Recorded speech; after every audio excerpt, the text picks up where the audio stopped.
Welcome to this explainer. Let's start with something, well, I think we're all feeling right now. You look at your bank account, you look at your bills, and despite working incredibly hard, it just feels like you're constantly falling behind. The crushing weight of modern economic anxiety is very, very real. It's exhausting, isn't it? The constant pressure of rising prices makes us feel like we're just running on a treadmill that keeps speeding up. But today, we're going to look at this paycheck anxiety through the Dharma lens. We're going to explore a Buddhist perspective on true wealth and discover why inflation might actually be making you poorer in a way you haven't even realized yet.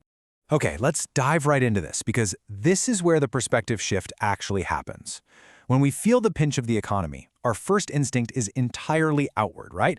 We look at the price tags, we look at the housing market, corporate profits, and yes, obviously, those external pressures are absolutely there. But the Buddhist diagnosis asks us to turn the lens inward. It asks a deeply uncomfortable but honestly liberating question.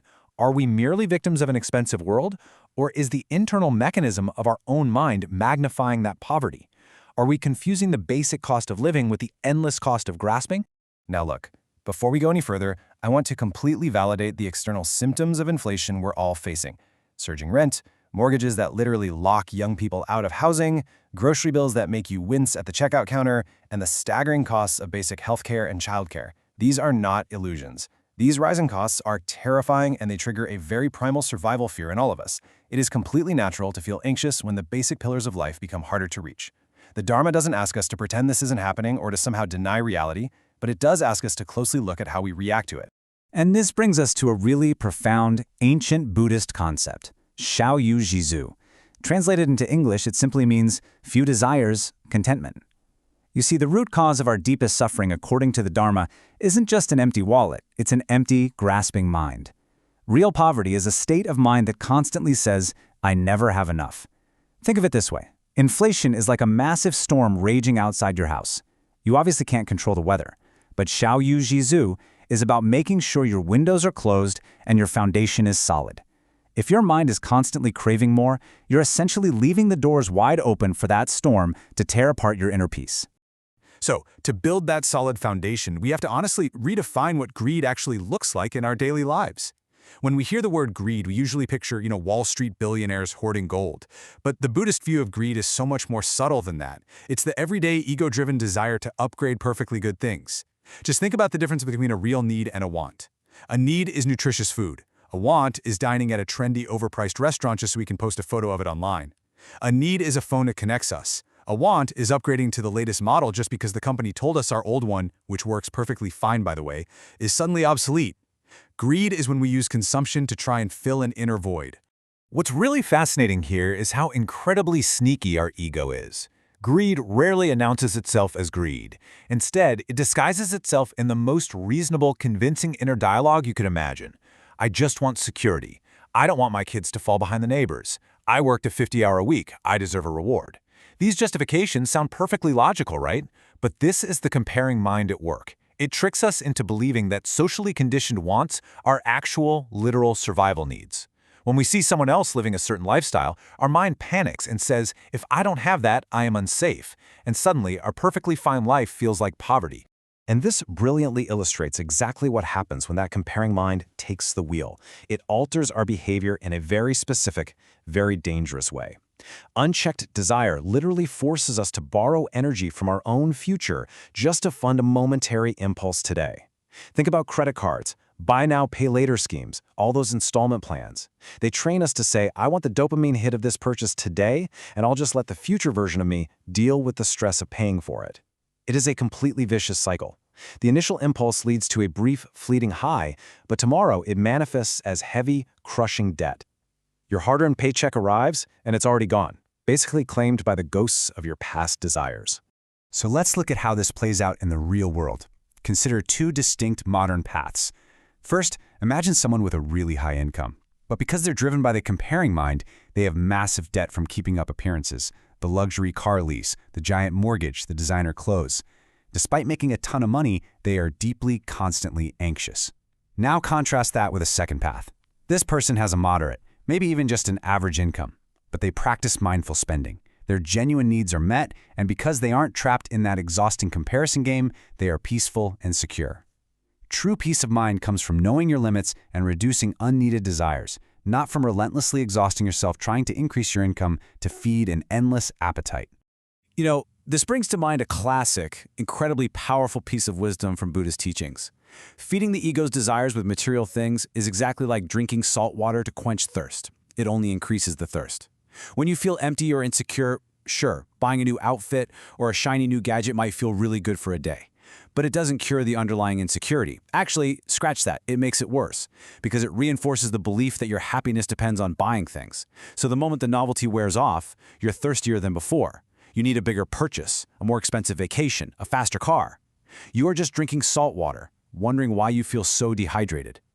Honestly, if we look closely, inflation isn't just an economic event. It is a mirror. It reflects our inner attachments. It forces us to stop and ask, what am I actually tying my security to? If you tie your inner peace to things that are impermanent and constantly fluctuating, like the stock market, the price of groceries, or the prestige of your job title, you are guaranteeing yourself a life of trembling anxiety. Because all of those things are guaranteed to change. The Dharma teaches us that if we attach our deepest sense of safety to things outside of our control, we will always be at the mercy of the wind. Let's move to the practical side and see how this builds from a diagnosis of our economic anxiety into a really powerful, actionable prescription. The Dharma doesn't just leave us sitting there in awareness of our suffering, it offers very practical daily practices to cultivate true inner abundance and resilience. So we're going to break down these 3 steps: sorting needs from wants, delaying gratification, and practicing generosity. These are your actual tools to reclaim your peace of mind from the grips of a hyper-consumer society. Step 1 is building genuine wisdom in your finances by clearly categorizing your expenses before you spend a single dollar. Think of it like a mental filter. Is this purchase necessary? These are your survival tools: basic food, shelter, keeping the lights on. Is it important? This includes long-term growth, taking care of your health, or building an emergency savings fund. Or is it merely a want? And you have to be brutally honest with yourself here. Is it driven by status, a fleeting desire for pleasure, or a social media trend? Cultivating this awareness breaks the spell of the comparing mind and completely stops impulse buying in its tracks. All right, step 2. And this one revolves around the number 3. It's the practice of delaying gratification. Before making any non-essential purchase, force yourself to wait 3 to 7 days. In Buddhist psychology, sudden desires are viewed like ripples on the surface of a pond when the wind blows. Advertising, social media, the fear of missing out, these are all really strong winds that agitate your mind. But if you just wait, if you just give it 3 days, the wind dies down. The water naturally settles and becomes clear. And very often you'll find that once the water is calm, that intense urge to buy the thing has completely vanished. You didn't actually need it, you were just caught in the wind. And step 3 is beautifully counterintuitive, especially when prices are high. It's the practice of Dharma, which means generosity. It's giving your time, your resources, or your care to others without any expectation of getting something in return. Now, you might be thinking, I'm stressed about inflation, how can I possibly afford to give? But that is exactly why Dharma is so powerful. Practicing generosity directly shatters the scarcity mindset. When you give, even something small, like buying coffee for a coworker or just volunteering your time, you prove to your own anxious brain that you do, in fact, have enough. You shift your internal narrative from, I am lacking, to, I have an abundance to share. It is absolutely the ultimate antidote to greed. So, the crucial point we're arriving at is this. We have to fundamentally rethink what it means to be rich. True wealth isn't about having a massive pile of money that you have to frantically protect from inflation. True wealth is about needing little, yet possessing a full, radiant heart. It's about reaching a state of financial and emotional freedom, where your peace of mind simply cannot be bought by clever advertising, and it cannot be destroyed by economic inflation. You become unshakable, because your wealth is being generated entirely from within. As we wrap up this explainer, I want to leave you with something to really chew on for the rest of your week. Every single day, you are bombarded by a world that is desperately trying to convince you that you need to buy more to be happy, to be safe, to be worthy.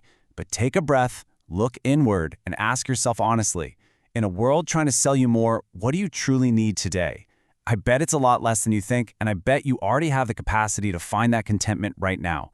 Thanks so much for joining me on this journey today. I really hope this perspective brings a little more peace to your pocketbook and, more importantly, to your mind.